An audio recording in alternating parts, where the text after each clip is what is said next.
¿Te imaginas firmar unos papeles por amor a tu hijo y de repente descubrir que acabas de entregarle la llave de tu vida? Yo presencié un acto de traición tan doloroso que te hará cuestionar en quién puedes confiar. Te voy a contar una historia de Madrid que nadie se atreve a contar en voz alta. Imagínate despertar un día en tu hogar, el lugar donde te sientes segura, y que el mundo se convierta en una prisión invisible. Eso le pasó a doña Inés. Un simple bolígrafo y una firma cambiaron para siempre su libertad. Hoy te voy a mostrar cómo la mentira de un hijo puede llevar a una madre al borde del abismo. Y te daré una advertencia que te ayudará a proteger lo que más valoras. Cada segundo cuenta en esta historia, y cada firma puede tener un precio incalculable. Si no descubres cómo doña Inés se defendió, te arriesgas a perder tu autonomía sin siquiera darte cuenta. Quédate conmigo hasta el final y serás testigo de la batalla que una mujer libró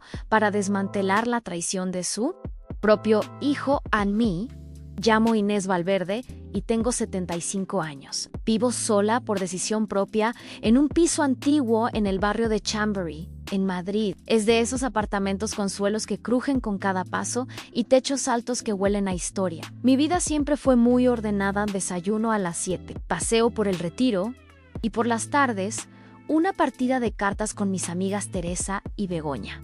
No tengo lujos, pero tampoco me falta nada. Me las arreglo con mi pensión y con lo que he aprendido a lo largo de una vida entera siendo madre, viuda y mujer independiente. Nunca dependí de nadie y me enorgullece decir que sigo llevando mi casa y mis asuntos sola. Ese sábado empezó como cualquier otro. Fui al parque con Teresa, compramos unas castañas calientes, charlamos de todo y de nada. Al volver, preparé una tortilla francesa y me puse a ordenar unos álbumes de fotos que tenía abandonados.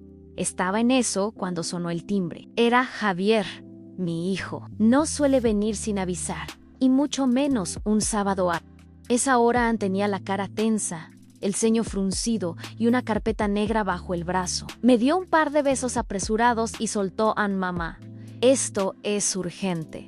Necesito que me firmes unos papeles. Me senté con él en la mesa del comedor, con ese mantel de hule que tanto detesta, y escuché. Me explicó que se trataba de unos documentos de un negocio en el que estaba entrando con un socio, que era un trámite menor, un tema familiar que no implicaba nada serio. Es solo para formalizar una participación. Tú firmas como familiar directa. No te afecta en nada, me dijo mientras deslizaba los papeles hacia mí. Dudé por dentro. Algo no me cuadraba, pero lo vi con esa cara de niño que aún lleva dentro. Ese niño que de pequeño se resfriaba cada 2 por 3 y dormía en mi pecho. Y firmé sin leer todo, confiando en él. No se quedó mucho tiempo. Me dijo que tenía que llevar los papeles cuanto antes al notario. Se fue sin probar el café que ya estaba preparado, ni tocar las galletas de mantequilla, que siempre le gustaron. Cuando cerré la puerta, sentí una punzada en el pecho. No era dolor físico, era una especie de vacío, como si algo se hubiese roto en el aire sin hacer ruido. Me quedé de pie unos minutos mirando la puerta cerrada, como esperando que volviera y me dijera que todo era una broma. Esa noche dormí mal. Me desperté varias veces, con imágenes sueltas en la cabeza. Javier firmando cosas, Javier nervioso, Javier evitando mirarme a los ojos. A la mañana siguiente, intenté no pensar más en eso. Me refugié en mi rutina: lavé ropa, regué mis plantas, salí a comprar pan al mercado de siempre. Me repetía que seguramente eran ideas mías, que no había nada raro, que los hijos también se estresan, que uno no puede vivir sospechando de la propia sangre. Pero el martes siguiente, al abrir el buzón, encontré un sobre grande con el sello del Juzgado de Primera Instancia de Madrid. Me temblaron los dedos mientras lo abría. Pensé que sería algún error, quizá algo relacionado con un impuesto atrasado o algún tema administrativo, pero no. A medida que leía, sentía como si me arrojaran un balde de agua helada en el pecho. Procedimiento de jurisdicción voluntaria para la declaración de incapacidad. Solicitante: Javier Valverde. Mi propio hijo había solicitado que me declararan legalmente incapaz. Al principio no lo entendí. Pensé que había algún error, que quizás se trataba de otra Inés Valverde. Pero no, ahí estaba mi número de DNI, mi dirección, mi firma, al final de una hoja que claramente no recordaba haber visto. Seguí leyendo con las manos temblando. Javier había alegado que yo ya no estaba en condiciones mentales para tomar decisiones por mí misma, que tenía lapsos de olvido, que confundía fechas, que dejaba el gas abierto a mentiras crueles escritas con tinta negra y un sello judicial. Tuve que sentarme, sentí una presión en el pecho que no había sentido ni cuando falleció mi esposo. Me quedé inmóvil, con la carta sobre la mesa y el alma rota. No por miedo a perder mi independencia, aunque también, sino por la traición. Porque no hay puñalada que duela más que la que viene de un hijo. Un hijo al que una parió, cuidó, sostuvo, y aún así te firma la sentencia como si fueras un mueble que estorba. Ese día supe que ya no podía confiar en él, pero todavía no sabía hasta dónde llegaba su plan. Llamé a Javier esa misma tarde. Me costó marcar su número, como si mis dedos no quisieran ser cómplices de esa llamada. Me atendió con su tono de siempre, como si nada hubiese pasado. Le pregunté directamente qué significaba esa carta. Hubo un silencio espeso. Después dijo mamá, es por tu bien. No puedes seguir sola. A veces te olvidas de las cosas. Ya no estás tan lúcida como antes. Sentí un calor que me subía por la nuca. ¿Te volviste loco? Yo estoy mejor que tú, le grité. Colgó sin decir nada más. Esa noche no pude cenar ni pensar. Solo me senté frente a la ventana con la carta en las manos como si fuera una dinamita encendida. Durante 2 días no salí de casa. No respondí llamadas.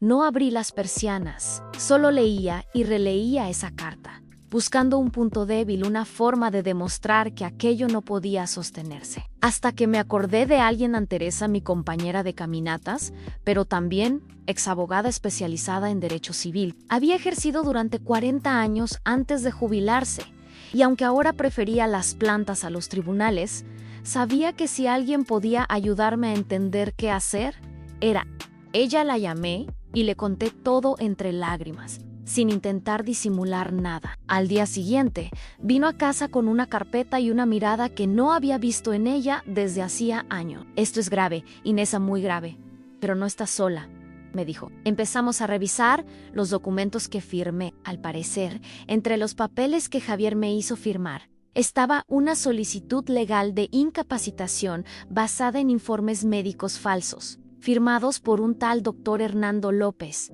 a quien yo jamás había visto en mí. Teresa se encargó de investigar al tal médico. Resultó ser un conocido del socio de Javier, un tal Federico, que alguna vez fue denunciado por prácticas poco éticas. La red empezaba a tomar forma, como una tela de araña tejida con precisión para atraparme sin que me diera cuenta. No era solo Javier queriendo controlar mi pensión, era un plan entero para tomar posesión de todos mis ahorros, mi piso, hasta mis muebles antiguos. La rabia me dio fuerza. Por primera vez en mi vida, sentí que tenía que luchar no solo por mí, sino por cada mujer de mi edad que es tratada como si su mente ya no valiera. Teresa me propuso iniciar una contrademanda y nos pusimos en marcha. Conseguimos un perito independiente para evaluar mi estado cognitivo. Me hicieron pruebas durante 2 horas en memoria, lógica, lenguaje. Lo pasé todo con resultados impecables. La médica al final me miró y dijo: señora Inés,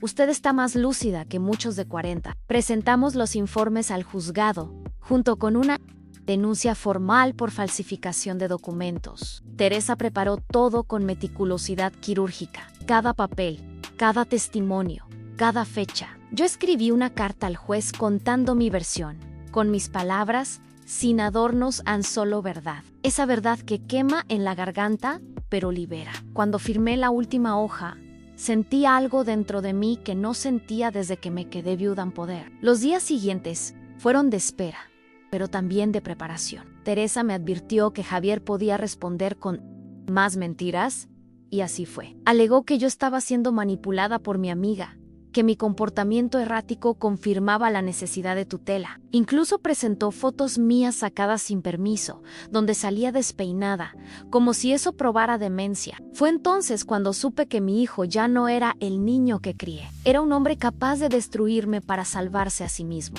Una tarde, sentada en mi cocina con Teresa, le pregunté en voz baja, ¿qué pasa si perdemos? Ella me miró seria y respondió, entonces lo habremos hecho luchando, pero créeme, Inés, no vamos a perder. Su voz me sostuvo. En ese momento entendí que esa pelea no era solo mía, era también suya y de tantas otras mujeres invisibilizadas por la edad. Ya no era solo una madre defendiéndose de su hijo, era una mujer defendiendo su dignidad. El día de la audiencia llegó más rápido de lo que imaginaba. Me desperté a las 6 de la mañana. Aunque no había pegado ojo en toda la noche. Me vestí con el conjunto azul marino que usaba en los bautizos. Me recogí el pelo con una peineta que había sido de mi madre y respiré hondo frente al espejo. No era una anciana derrotada la que se miraba allí. Era una mujer decidida a recuperar lo que le querían arrebatar, su autonomía, su voz, su vida.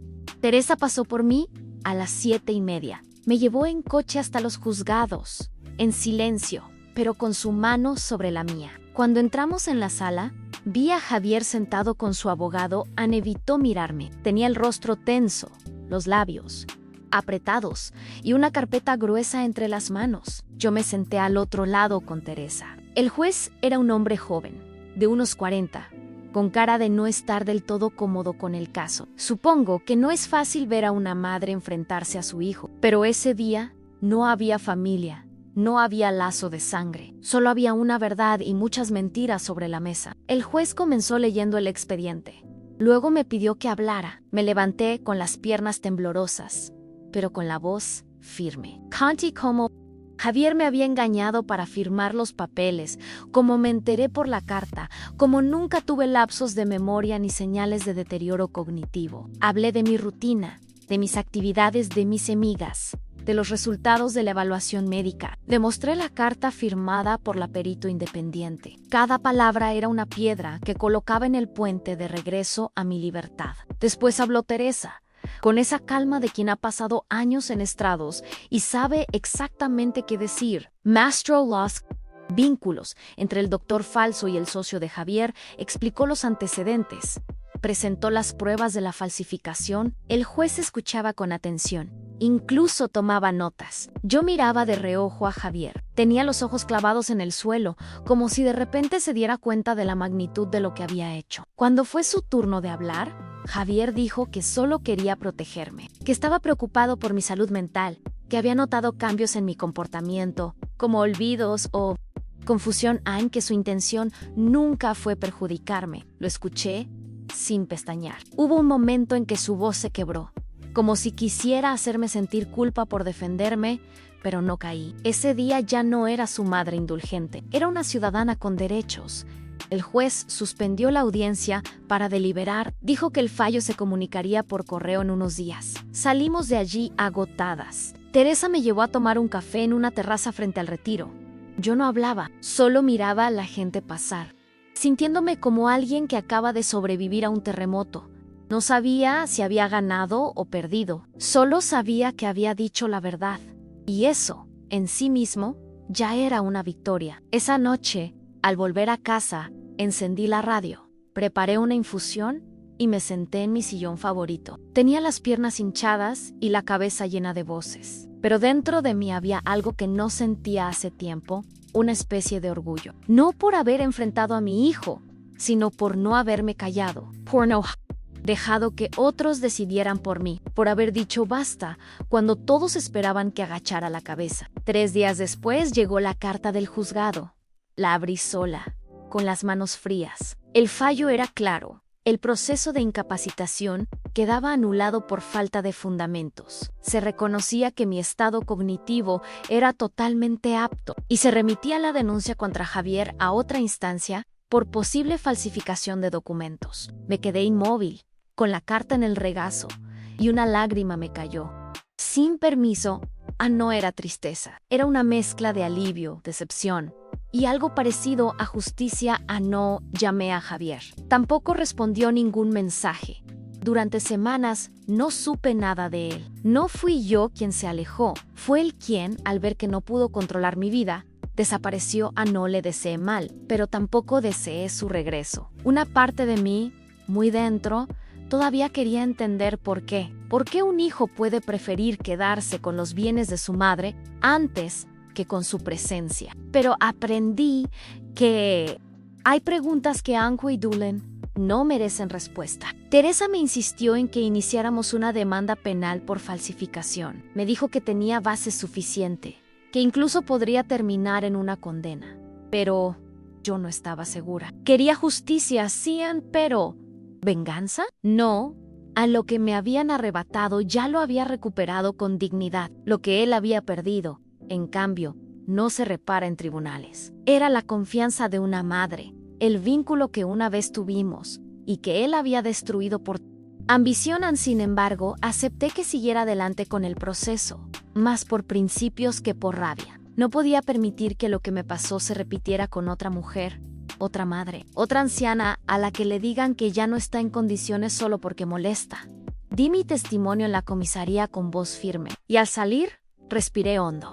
Madrid me parecía distinta, como si la ciudad supiera que había algo nuevo en mí, un límite que antes no me había permitido trazar. Las semanas siguientes fueron raras. Volví a mi rutina, pero ya no era la misma. Mis amigas me miraban distinto, con una mezcla de admiración y sorpresa. Teresa decía que me había vuelto una mujer de fuego. Yo solo me sentía cansada. No físicamente, sino del alma, como si hubiera vivido 2 guerras en un solo mes. Pero había algo que me empujaba a seguir adelante, la certeza de que, aunque tarde, había aprendido a defenderme hasta del amor malentendido. Un día, mientras estaba en la fila de la panadería, una señora me...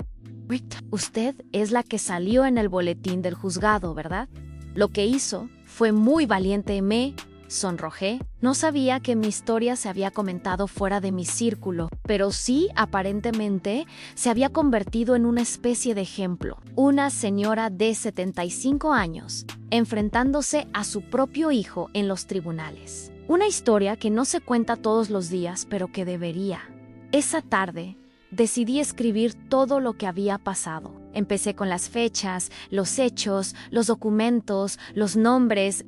Pero al final, terminé escribiendo sobre las emociones, sobre cómo uno puede llegar a sentirse culpable por defenderse, sobre lo difícil que es romper con la idea de que los hijos siempre actúan por amor, sobre cómo a veces protegerse a uno mismo es también una forma de amar aunque duela, aunque rompa algo por dentro.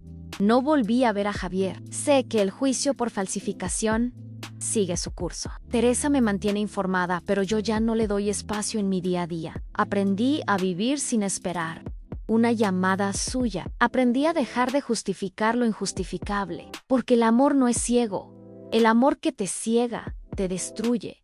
Y el amor de una madre no debería ser una condena. A veces miro el sillón donde él solía sentarse cuando venía a casa, y ya no siento tristeza, siento vacío.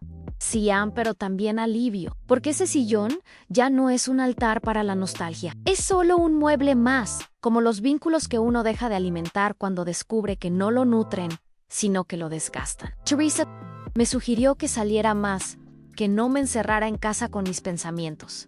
Al principio, no tenía ganas. Sentía que no encajaba en el mundo como antes, como si hubiera envejecido 20 años en 3 semanas. Pero acepté su propuesta de ir juntas a una exposición de fotografía en el Centro Cultural. Allí, entre imágenes en blanco y negro de gente desconocida, volví a conectar con algo que hacía tiempo no sentía. Curiosidad, no por el pasado, por el presente, por mí. Ese día volví caminando sola. A casa, crucé el Paseo del Prado con paso lento, pero firme. Madrid tenía ese aire fresco de finales de otoño que te pellizca la cara y te recuerda que estás viva. Me detuve frente a un escaparate donde había un cuaderno de tapas duras, bordadas en tela azulán. Entré y lo compré. Decidí que iba a escribir todo lo que no supe decir en voz alta durante los últimos años. No para que lo leyera alguien más, para leerme yo. Empecé cada mañana escribiendo una página, a veces 2. No eran diarios, ni memorias, eran fragmentos, frases sueltas, preguntas sin respuestas. ¿Cuándo se rompe un vínculo sin que uno lo note? ¿Por qué nos cuesta tanto decir que no a quienes amamos? ¿Cuántas veces me callé por miedo a perderlo? Con el tiempo, ese cuaderno se volvió una especie de espejo, y en ese espejo no veía a una mujer rota, veía a una mujer que había sobrevivido a una herida invisible. Begoña, mi otra amiga de las cartas, me propuso que compartiera mi historia en una charla comunitaria. Sobre derechos de personas mayores en mí, reí al principio. Le dije que no era oradora, ni activista. Justamente por eso Inés me respondió, porque hablas como una de nosotras, porque lo viviste, porque no hablas desde los libros, sino desde las tripas en me, dejó pensando y al final acepté. La charla fue en una biblioteca del barrio. Había unas 20 personas, mujeres mayores, algunas con bastones, otras con miradas cansadas. Conté mi historia sin dramatismos tal como la viví. Cuando terminé, una señora se me acercó y me dijo que su hijo le había pedido que firmara algo similar hacía unos meses, pero que no lo hizo porque no le gustó su tono. Me abrazó llorando, gracias por confirmar que no estaba loca, me susurró. Ese abrazo me cambió. Entendí que lo que me había pasado no era solo una tragedia personal. Era parte de algo más grande, un sistema que infantiliza a los mayores, que asume que cumplir cierta edad nos vuelve torpes, manipulables, desechables. YESDA. Decidí que no iba a quedarme callada, que si mi historia podía evitar que otra mujer pasara por lo mismo, entonces valía la pena contarla 1 y 1000 veces. Teresa me propuso escribir un artículo juntas para un periódico local. Al principio dudé, pero al final lo hicimos. Ella redactó la parte legal y yo conté mi experiencia. Lo titulamos A no firmes. Sin leer a una madre, una traición y una victoria legal. Fue publicado un domingo y tuvo más repercusión de la que imaginamos. Empezaron a llamarnos. De asociaciones, de grupos de defensa de mayores, incluso de una radio local. Nunca pensé que con 75 años iba a empezar una nueva etapa novero. Así fue. No fue fama lo que busqué, ni mucho menos fue visibilidad. Dar voz a un tipo de violencia que no deja moretones, pero sí cicatrices profundas, que ocurre en mesas de comedor, en visitas de domingo, en gestos pequeños que esconden un desprecio disfrazado de preocupación. Y cuanto más contaba mi historia, más entendía que no me había convertido en víctima, me había convertido en testigo, y como tal, tenía el deber de hablar. Un día me llamaron de una universidad popular del barrio para proponerme que diera una clase abierta sobre autonomía en la tercera edad. Me reí con ganas. ¿Yo, profesora? Les dije, ¡ey! Pero insistieron. Querían que hablara desde mi experiencia, sin tecnicismos. Me preparé durante días. Anoté ideas, anécdotas, preguntas para compartir. Cuando llegó el momento, me temblaban las rodillas, pero apenas vi las caras atentas. De esas señoras y señores sentados en sus sillas de plástico, se me pasó el miedo. Hablamos de muchas cosas, de cómo nos miran cuando envejecemos, de cómo nuestros propios hijos a veces nos reducen a objetos frágiles que hay que proteger o controlar. Les conté mi historia con Javier, sin rencor, pero con firmeza. Les hablé de mi error al confiar ciegamente, de mi derecho a decidir sobre mi vida, de la necesidad de leer hasta la última línea. Nunca tengan miedo de preguntar, ni de decir Q. No, les dije y al final, todos aplaudieron de pie, algunos con lágrimas en los ojos. Aquel día, al volver a casa, sentí que algo había cambiado para siempre. No en mí, en los demás. En cómo me miraban a Nen, cómo se sentían reflejados en mi historia. Y pensé que quizá eso era lo que necesitaba para cerrar del todo aquella herida.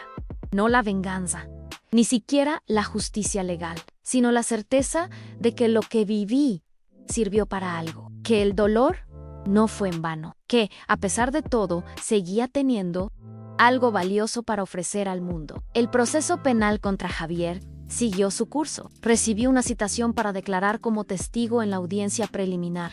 No quería volver a verlo, pero entré a esa sala con la cabeza en alto, sabiendo que esta vez no iba como madre herida, sino como mujer firme. Él estaba ahí, más delgado, ojeroso. Me miró apenas, sin hablar. Su abogado intentó suavizar los hechos, hablar de confusión y malos consejos, pero el juez no parecía muy convencido. ¿Cuánto? Me pidieron hablar. Lo hice con la misma honestidad que había tenido desde el principio. Expliqué lo que firmé sin saber, lo que descubrimos después, el impacto que tuvo todo eso en mi vida. Terminé diciendo, no quiero que mi hijo vaya a la cárcel, pero tampoco quiero que se ignore lo que hizo, porque si esto no tiene consecuencias, seguirá pasando con otras personas. El juez asintió en silencio. Why yo me sentí, por primera vez, completamente en paz. La resolución llegó semanas después. Javier no fue condenado a prisión, pero recibió una sanción penal por falsedad documental y se le impuso una orden de alejamiento temporal. Yo no celebra, no hubo alegría en ese fallo. Solo un cierre.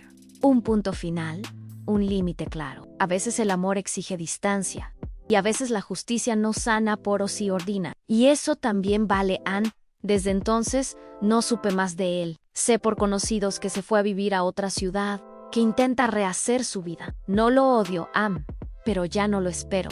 El perdón, si algún día llega, será en silencio.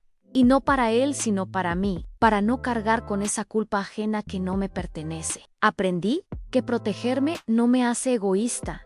Ann me hace viva, me hace dueña de mis propios días.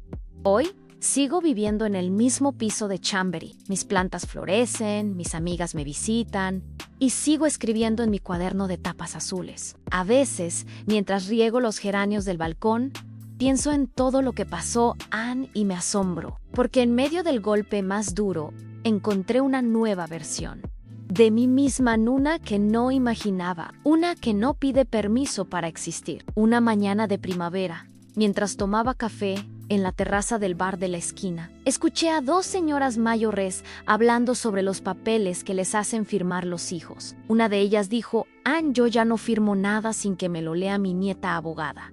Después de lo que le pasó a esa señora del barrio, la de la historia del juicio, me di cuenta de que hablaban de mí, sin saberlo. Y en vez de incomodarme, sonreí. Pork ass significaba que mi historia no se quedó solo en mi casa. Estaba circulando, generando conciencia, despertando cuidado. Poco a poco, empecé a colaborar con una asociación que defiende los derechos legales de personas mayores. No como experta, sino como testimonio. Me invitaron a participar en talleres, en conversatorios, en campañas de información. Aprendí cosas que no sabía en cuántas mujeres mayores pierden su casa sin entender cuántas son declaradas incapaces por conveniencia familiar, cuántas callan por vergüenza o miedo. Y me sentí menos sola, menos culpable por haber sido víctima de alguien tan cercano. En uno de esos encuentros conocí a Carmen, una mujer de 80 años que había pasado por algo parecido con su nuera. Nos hicimos amigas rápidamente. Tomábamos café después de cada reunión, compartíamos recetas, hablábamos de libros. Andaya Midillo, eres la primera persona a la que le conté todo sin sentirme tonta. Le respondí, porque no lo somos. Solo confiamos. Why? Eso no debería ser una vergüenza. Nos dimos un abrazo largo, de esos que no piden explicación. Volver a confiar en alguien después de una traición tan íntima no es fácil, pero Carmen, Teresa, Begoña y otras mujeres que se cruzaron en mi camino me demostraron que la confianza también se reeduca, que uno puede reconstruir el tejido roto si se permite empezar de a poco. Empecé a invitar gente a casa otra vez, a cocinar para otras personas, a escuchar historias sin miedo de ser manipulada, Con ganas un día Teresa me trajo un libro como regalo. Es de una autora que me recuerda a ti, dijo. Lo abrí y en la primera página había una dedicatoria escrita a mano para Inés, que convirtió el dolor en luz para otras. Me emocioné. No por el halago, sino porque era la primera vez que sentía que todo ese proceso no solo me había cambiado, sino que había iluminado a otras en su camino. Mi senti util viva anumana. Empecé a caminar de nuevo por el retiro con frecuencia. Los árboles, los patos, los bancos viejos. Todo me parecía igual y distinto al mismo tiempo, como si Madrid me hubiera estado esperando para mostrarme su mejor cara. Me crucé más de una vez con madres y abuelas que me reconocían por los artículos o charlas. Algunas me saludaban con timidez, otras me pedían consejos. Yo no era ninguna experta.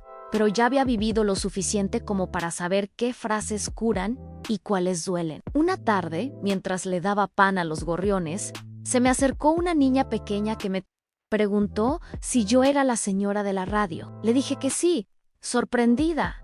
Me dijo, mi abuela dice que eres muy valiente. Me reí y le respondí, ándale que ella también lo es por habértelo contado. Esa niña no tenía idea del peso de esas palabras, pero me hizo llorar en silencio, porque entendí que mi historia ya no me pertenecía solo a mí ha trascendido. Esa noche, al escribir en mi cuaderno, puse algo distinto, no una reflexión ni una pregunta, solo una frase en Estoy en paz. Why fewer. Después de tanto ruido, por fin había silencio, pero no uno triste ni solitario. Era el silencio de saber que, aunque te hayan querido callar, tu voz sigue resonando en otros. Y eso, para alguien que estuvo a punto de perderlo todo, es una forma de victoria. A veces me preguntan si volvería a confiar en Javier, si lo perdonaría, y no tengo una respuesta rápida para eso. Porque el perdón no es una puerta que uno abre o cierra con un picaporte. Es un proceso lento, lleno de idas y vueltas, de días. Buenos y días en que una vuelve a llorar sin saber por qué. Lo que sí sé es que no lo odio porque odiar cansa. Y yo ya no estoy para cargar con pesos ajenos. También me preguntan si lo extraño.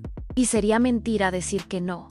Extraño a mi hijo de antes, al niño que me traía dibujos mal hechos y me decía que era la mamá más guapa del mundo. Extraño al adolescente que se encerraba en su cuarto con música a todo volumen, pero salía a cenar conmigo sin que se lo pidiera. Pero no existen y aceptarlo me ha llevado tiempo, mucho más que todo el proceso judicial. Un día me crucé con la exmujer de Javier en la frutería. Me saludó con cortesía, como si nada hubiera pasado, pero al mirarla bien, noté que ella también había cambiado, más delgada, más seria. Me preguntó si necesitaba ayuda para cargar las bolsas, y aunque le dije que no, insistió. Caminamos unos metros juntas en silencio, hasta que se detuvo y dijo, yo tampoco lo reconocí cuando empezó a mentirme. No is culpa en es. Le apreté el brazo y respondí, tampoco es tuya. Esa conversación me alivió. Me hizo entender que no fui la única, que Javier, como muchos otros, fue devorado por una mezcla de orgullo, necesidad y egoísmo, y que quienes lo rodeábamos solo intentábamos entender, sin saber que a veces no hay nada que entender, que hay personas que toman decisiones que nos hieren sin mirar atrás, y por más que uno intente justificar, llega un punto en que hay que soltar. Una tarde, decidí ordenar.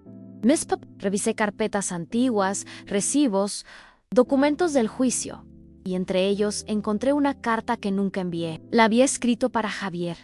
En los primeros días del proceso, cuando todavía quería que todo se arreglara la ley en era, estaba llena de súplicas, de preguntas, de una tristeza que ya no reconocía en mí. La rompí en pedazos pequeños y la tiré. Porque esa mujer ya no soy yo. No fue fácil. Ningún paso de esta historia lo fue, pero cada uno me enseñó algo. Aprendí a leer más, allá de las palabras, a escuchar mi intuición, a poner límites incluso con quienes más amo. Aprendí a decir no sin sentirme mala persona, a pedir ayuda sin sentirme débil, a defenderme sin perder la ternura. Y sobre todo, aprendí que la edad no me resta valor. Me lo da. Volví a reunirme con mis amigas para jugar a las cartas. Teresa sigue siendo imbatible con las escaleras de color. Y Begoña, como siempre, hace trampa descarada y se ríe cuando la descubrimos. Entre ronda y ronda, hablamos de todo, de películas, de nietos, de recetas, de recuerdos, pero también de lo que hemos callado por años. Porque ahora más que nunca sentimos que tenemos el derecho y el deber de hablar. A veces alguien nuevo se une a nuestras partidas, una vecina, una sobrina de alguien, una mujer recién jubilada que se siente desorientada, y nosotras la recibimos con café, con bizcochos, con anécdotas, y cuando llega el momento, alguna de nosotras dice, aquí puedes contar lo que nunca contaste. Why Aussie? Entre cartas, azúcar y risas, vamos tejiendo algo mucho más grande que un club de juegos. Vamos construyendo comunidad. Una mañana recibí una carta sin remitente. Estaba escrita con bolígrafo azul. En una caligrafía que reconocí al instante en gira, la de Javier, me quedé unos minutos con el sobre en las manos, sin abrirlo. Sentía el corazón en la garganta, como si ese papel tuviera el poder de volver a romperme finalmente. Lo abrí. Era una carta corta, decía que lo sentía, que no esperaba, que lo perdonara aunque había entendido tarde lo que había hecho, que necesitaba alejarse para no seguir haciendo daño, y que pese a todo, me quería. No lloré, no grité, no me rompí, solo lo leí, lo doblé cuidadosamente y lo guardé en una caja de madera donde conservo cartas antiguas, fotos, cosas que no quiero tirar pero que tampoco necesito ver todos los días, porque hay perdones que no se dan por respuesta, sino por respeto. Y esa carta era más para él que para mí, una forma de hacer las paces, consigo mismo, no conmigo. Y eso también lo entendí. Desde entonces he recibido un par de cartas más, con meses de distancia entre una y otra. Ninguna pide volver a verme, ninguna justifica lo que hizo. Y quizás por eso no me generan rechazo. Son como señales lejanas de alguien que, aunque ya no forma parte de mi vida, entendió al menos una parte de su error. No sé si algún día nos volveremos a cruzar, pero si eso pasa, será como dos desconocidos que alguna vez compartieron un amor muy hondo. ¿Why? Una herida aún más profunda. Un domingo, caminando por el Retiro, me detuve frente a un banco vacío. Me senté y vi pasar familias, parejas, ancianos en solitario, niños en bicicleta, y me di cuenta de que el mundo no se detiene por una herida, pero sí puede darte espacio para sanarla. Ese banco, ese día, se volvió mi lugar de silencio. Volví allí varias veces después con un libro, con un termo de té, con mi cuaderno, y empecé a llamarlo mi refugio. Fue en ese banco donde por primera vez escribí sobre el futuro, no sobre lo que perdí, ni sobre lo que me arrebataron, sino sobre lo que todavía quiero hacer. Viajar a Valencia a ver el mar, visitar a mi prima en Sevilla, apuntarme a clases de cerámica, quizás aprender algo de italiano. Soñar a los 75 no es un acto de locura, es un acto de resistencia, una forma de decir estoy viva y no he terminado. Carmen se sumó a mis planes. Empezamos a ir juntas a las clases de cerámica en el centro cultural. Nos reíamos como adolescentes, torpes, llenas de barro hasta las cejas, pero felices. Hicimos tazas deformes, platos chuecos, figuras que nadie compraría, pero que para nosotras eran trofeos. Porque cada pieza era una prueba de que aún podíamos crear, aún podíamos aprender, aún podíamos empezar de nuevo. Teresa también encontró nuevos rumbos. Empezó a dar charlas en otras ciudades y hasta la invitaron a colaborar con una ONG que forma a cuidadores. Cuando nos reunimos las tres, decimos en broma que somos el tridente imparable de Chamberlain, y lo somos, porque a nuestra edad no nos interesa impresionar a nadie, solo vivir con sentido, con verdad, con una paz que no se compra, ni se hereda, se conquista. Ahora entiendo que lo que me pasó con Javier fue una prueba, no de mi fuerza, ni de mi paciencia, sino de mi capacidad de renacer, de mirarme rota y decidir que valía la pena pegar cada pedacito, no para volver a ser la de antes, sino para ser otra, una Inés nueva, más firme, más libre, más mía. Mientras tomábamos café en casa de Carmen, me preguntó si alguna vez había pensado en mudarme. Le respondí que sí, pero que no lo haría, porque ese piso, con sus ruidos, sus cuadros antiguos y sus recuerdos, también era mi territorio conquistado. No por apego a lo material, sino porque cada rincón había sido testigo de mi transformación. Mudarse sería como arrancar una planta que por fin echó raíces, le dije. Y ella, con esa forma dulce que tiene de asentir sin hablar, me comprendió. Empecé a redecorar mi casa poco a poco. Cambié las cortinas, pinté una pared de color mostaza, colgué nuevas fotografías. No borré el pasado, pero lo abracé con una mirada nueva. En el salón, donde antes había un sillón que me recordaba a Javier, puse un mueble con libros, plantas y una lámpara cálida. El espacio se volvió otro más mío, más libre de fantasmas. Y con cada cambio, sentía que me elegía una vez más. Un jueves por la tarde, durante una de nuestras partidas de cartas, Teresa propuso organizar Una jornada abierta sobre derechos y autonomía en la vejez. Queríamos reunir a mujeres de distintos barrios, contar nuestras experiencias, invitar a profesionales, abrir el diálogo. No puede ser que tengamos que escondernos para envejecer, dijo con ese tono que no acepta réplicas. Así empezó la idea que terminaría siendo uno de los eventos más importantes del año en el Centro Cultural.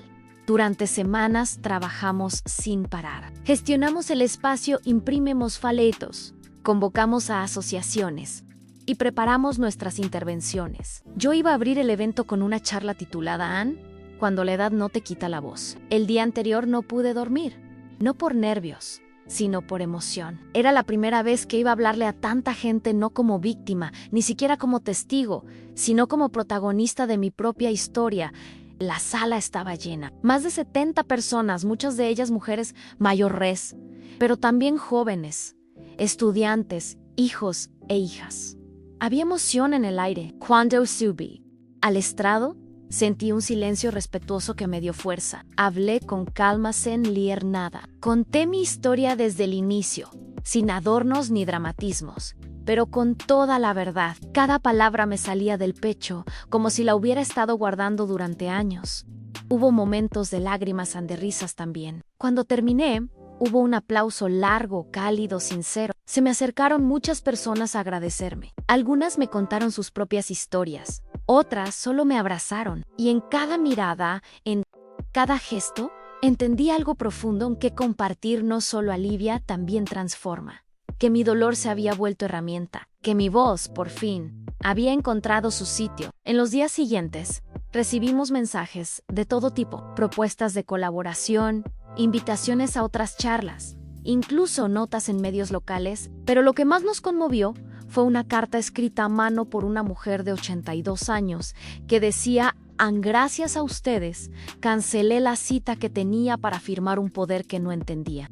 Hoy sé que mi voluntad importa, que no estoy sola. Leí esa carta en voz alta y nos abrazamos las tres, emocionadas, porque esa era nuestra verdadera victoria. Nunca me imaginé, hace un año atrás, que todo ese dolor pudiera dar origen a algo tan luminoso, que el día en que me sentí más sola, más traicionada, sería también el punto de partida de una nueva vida. No una vida sin heridas, pero sí una vida con sentido. Una vida que ya no se define por lo que me hicieron, sino por lo que decidí hacer. Con lo que me pasó, poco a poco, empecé a sentirme más liviana, como si el aire que respiraba pesara menos, como si los días tuvieran más luz.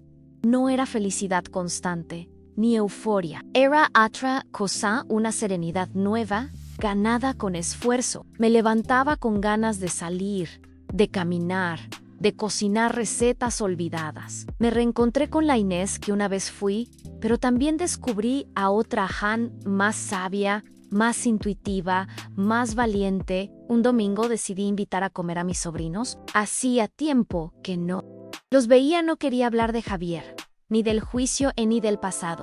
Solo compartir un almuerzo, risas, complicidad. Cociné lentejas como las hacía mi madre, con chorizo y laurel. Al llegar, me abrazaron con fuerza. «Tía, qué bien estás», me dijeron. Y lo sentí sincero. Charlamos durante horas. Y aunque en algún momento mencionaron a su primo, cambiamos de tema con naturalidad. Nadie forzó nada. Y eso me hizo bien. Carmen y yo planeamos un viaje a Valencia para el verano. Queríamos ver el mar, comer paella, sentir la brisa sin prisa. Nos hospedamos en una pensión sencilla frente a la playa. Caminábamos descalzas por la orilla, hablábamos de la vida, nos reíamos como si tuviéramos 15. Una tarde, mientras el sol caía sobre el agua, Carmen me dijo: Inés, te veo brillar. Me reí y le dije: será el reflejo del mar, pero en el fondo sabía que era otra cosa. Volver a sentir placer por las pequeñas cosas fue mi mayor conquista. Un café bien hecho, una flor que abre una tarde sin planes. Ya no necesitaba demostrar nada a nadie. No tenía que ser fuerte todo el tiempo. Podía llorar sin sentir vergüenza, pedir ayuda sin sentirme débil, decir no sin explicaciones. Había recuperado algo que durante años creí perdido, la soberanía sobre mí misma. Me apunté a un taller de escritura creativa. Quería aprender a contar historias, no solo las mías, sino también las de tantas otras mujeres que habían vivido en silencio. La profesora, una joven entusiasta, me animó desde el primer día. Usted tiene mucho para decir, me dijo Anne, y tenía razón. Empecé a escribir cuentos breves, algunos basados en hechos reales, otros puramente imaginados, y en cada palabra sentía que algo sanaba. Un día compartí uno de mis textos en una lectura pública. Era la historia de una mujer mayor que fingía tener problemas de memoria para descubrir quién intentaba aprovecharse de ella.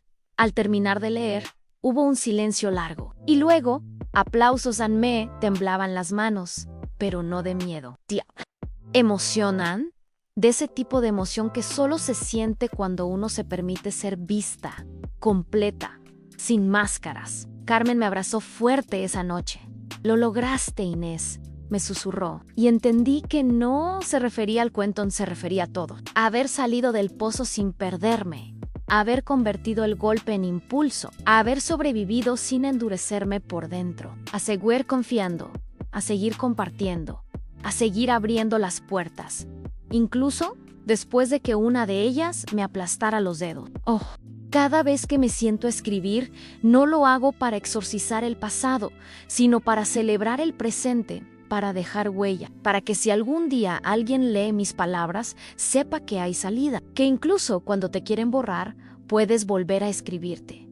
Que ser mayor no es un final, sino una página nueva. Y yo, Inés Valverde, sigo escribiendo la mía. En una de las clases de escritura, nos propusieron escribir una carta que nunca enviaríamos. Una carta libre, sin destinatario fijo, pero cargada de verdad. Al principio no supe a quién escribir. Pensé en Javier, pero supe que ya había cerrado ese capítulo. Pensé en mí misma, en la Inés de hace un año, y entonces lo supe. Le escribí a esa mujer que una vez dudó de su propia cordura, que pensó que tal vez lo que decían de ella era cierto. Le escribí para decirle que resistiera, que no se creyera todo lo que le decían, que la verdad estaba dentro de ella, esperando a Osej defendidao. Cuando leí esa carta en voz alta frente al grupo, me tembló la voz.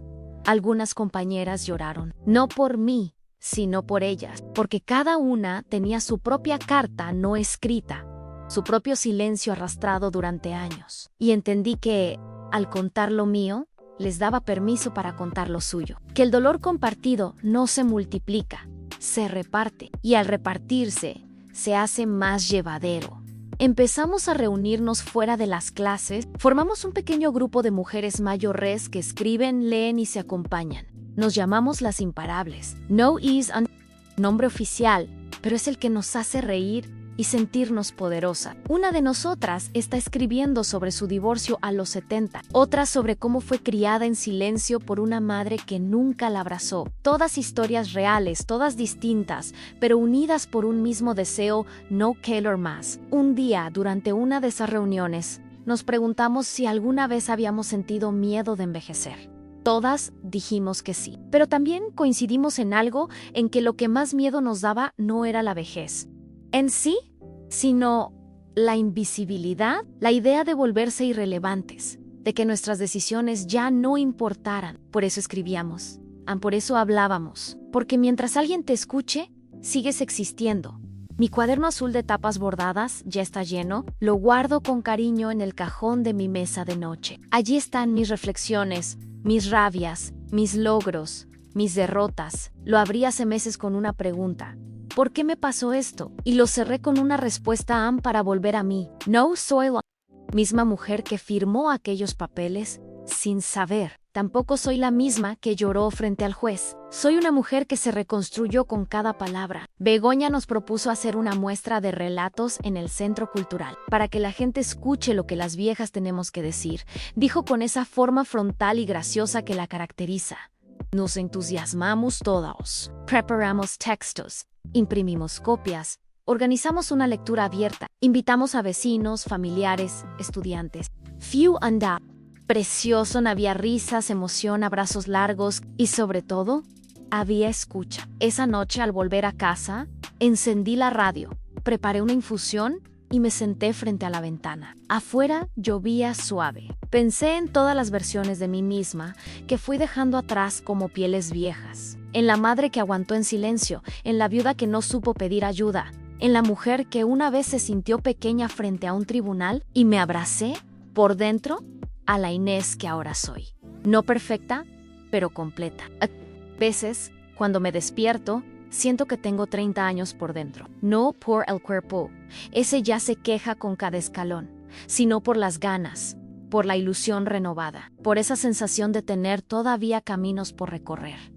La edad no me detiene, me impulsa, porque sé lo que me costó llegar hasta aquí. Y no pienso retroceder ni un paso. Hace poco me invitaron a dar una pequeña charla en un instituto. Querían que hablara sobre autonomía, sobre derechos, sobre envejecimiento.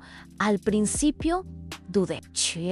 ¿Voy a decirle a adolescentes que apenas están empezando la vida? Pensé, pero acepté y me encontré frente a un grupo de chicos y chicas de 17 años que escuchaban con atención, con respeto, con verdadera curiosidad. Les hablé de lo que viví, de lo que aprendí, de lo que nunca hay que dar por hecho. Y uno de ellos al final levantó la mano y preguntó, ¿qué harías distinto si tuvieras nuestra edad? Respondí sin pensar, escuchar más mi voz interior, porque siempre te avisa. Solo veces no queremos oírla. Esa experiencia me conmovió profundamente. Me hizo pensar en cuánto bien puede hacerse con algo tan sencillo como contar una historia. A veces creemos que nuestras vivencias no tienen valor, que son solo cicatrices del tiempo, pero cuando alguien las escucha y se ve reflejado, todo cambia. Lo personal se vuelve colectivo, y eso me enseñó que ningún dolor vivido con conciencia se desperdicia. He empezado a escribir un libro.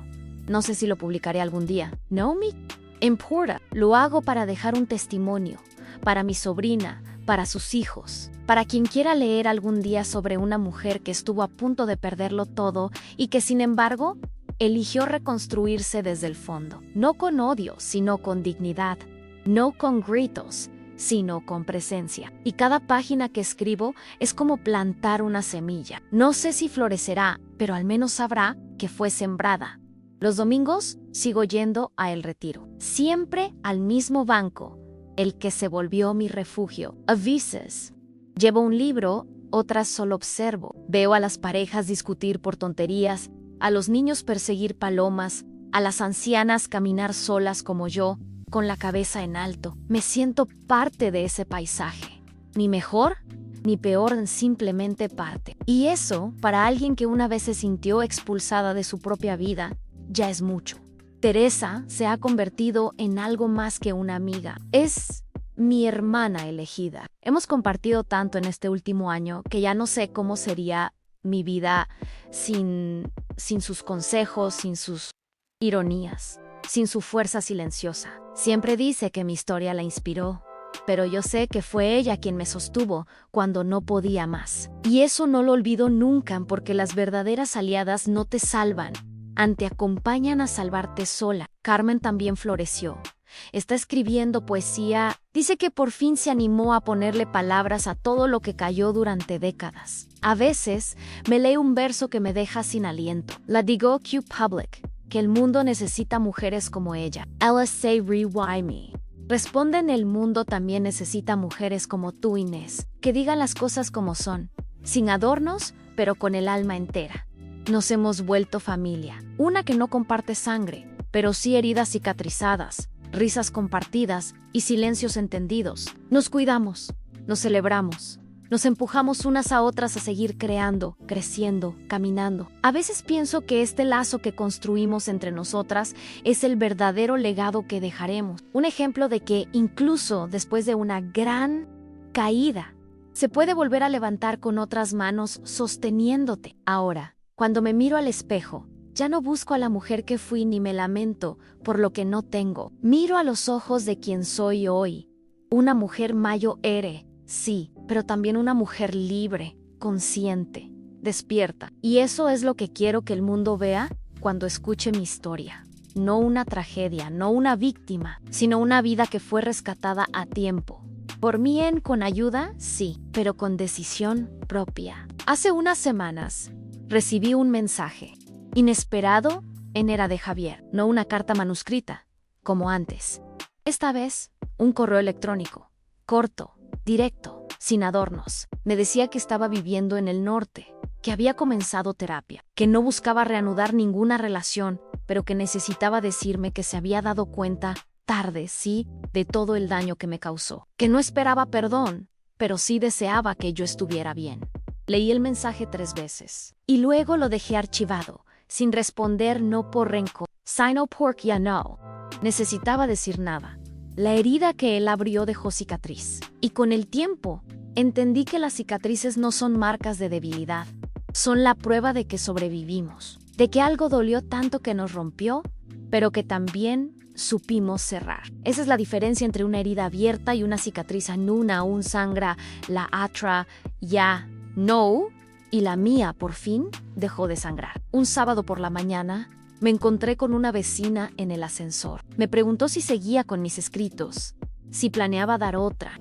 Charla pronto, me hizo no porque lo supiera, sino porque su interés me recordó que no siempre sabemos a quién alcanzamos con nuestras acciones. La DHQC, que estábamos organizando una segunda edición de la jornada en el Centro Cultural. Me deseó suerte. Y al bajar, pensé qué hermoso es sentirse vista por lo que una hace hoy, no por lo que una fue o perdió. Ese mismo día, reunidas en casa de Begoña, comenzamos a planear el nuevo evento. Esta vez queríamos incluir a mujeres que nunca antes se habían animado a hablar en público, crear un espacio donde no importara la elocuencia sino la verdad, donde cada testimonio, por pequeño que fuera, tuviera valor, donde en vez de pedir permiso para hablar, se diera por hecho que todas teníamos algo importante que decir. También decidimos grabar algunos de los relatos, convertirlos en pequeños episodios de audio que pudieran escucharse en radios locales o por internet. Yo misma grabé el mío, me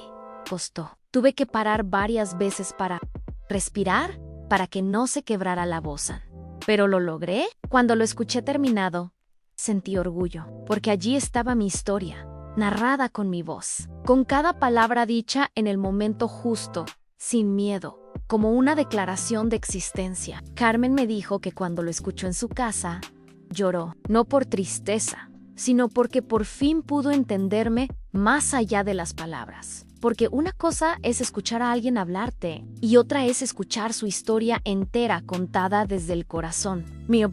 Y me dijo, Ann, gracias por atreverte. Nos abriste el camino a todas.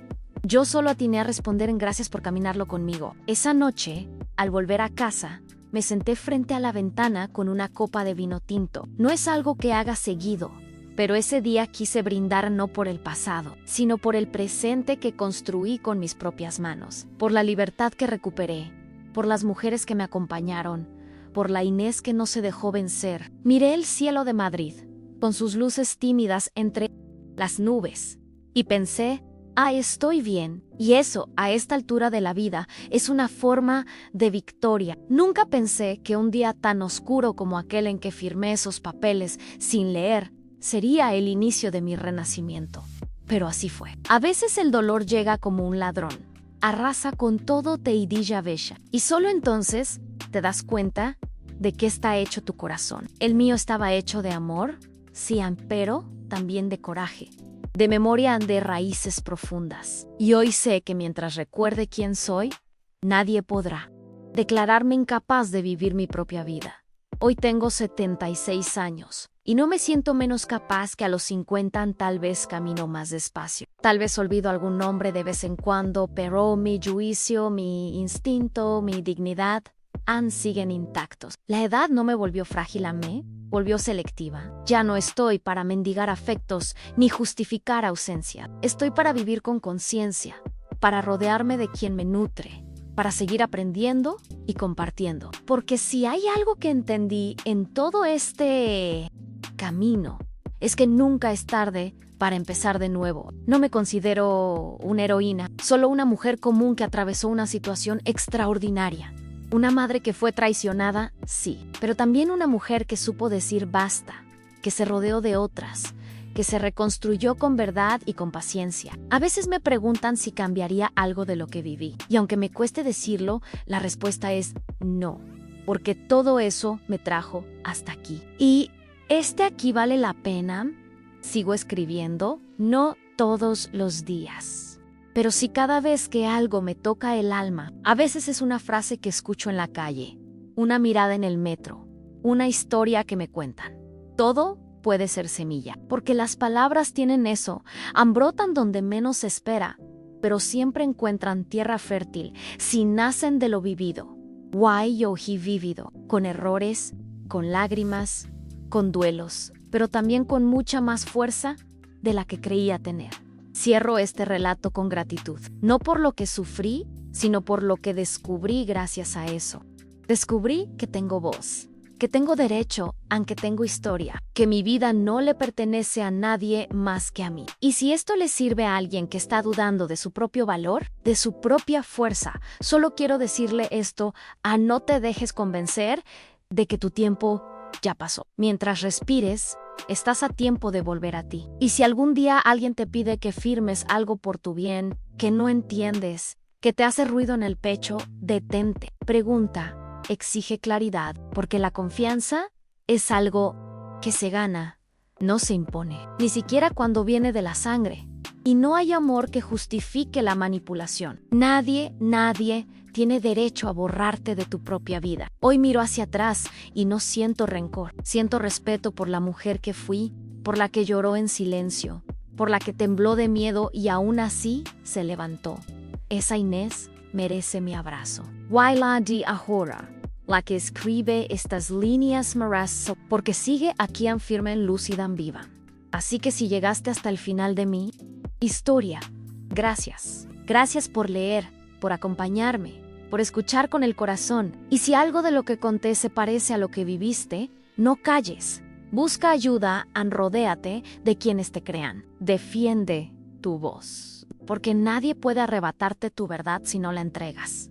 Y tú, como yo, mereces vivir libre, sin miedo, sin culpa, sin permiso, porque no hay edad para ser valiente, ni para volver a empezar, y porque a veces basta una sola decisión para cambiarlo todo, como esa vez que dije, ¿no? ¿Why? Volví a nacer. En sí llegaste hasta aquí, gracias de verdad. No todos se quedan hasta el final, y eso me dice que algo en esta historia te tocó. Tal vez te recordó a alguien, o quizá te dio palabras para algo que todavía no habías podido nombrar. Sea como sea, ojalá te haya servido para sentirte menos solo, menos sola y más comprendido. A veces, lo más difícil no es enfrentar una injusticia, sino reconocerla cuando viene de alguien que amamos. ¿Te pasó algo así? ¿Alguna vez? ¿Te hicieron dudar de tu propia valía? Si te nace, me encantaría leerte en los comentarios, porque cada historia compartida es una mano tendida a alguien más que también lo necesita. Y si conoces a alguien que podría sentirse reflejado en esta historia, compártela. Nunca sabemos cuándo una vivencia contada a tiempo puede abrir los ojos o sanar un corazón que calla hace demasiado. Y si te hizo bien acompañarme hasta el final, si quieres seguir escuchando historias reales como esta, quédate cerca. Aquí seguimos contando lo que a veces nadie se atreve a decir, pero todos necesitamos oír.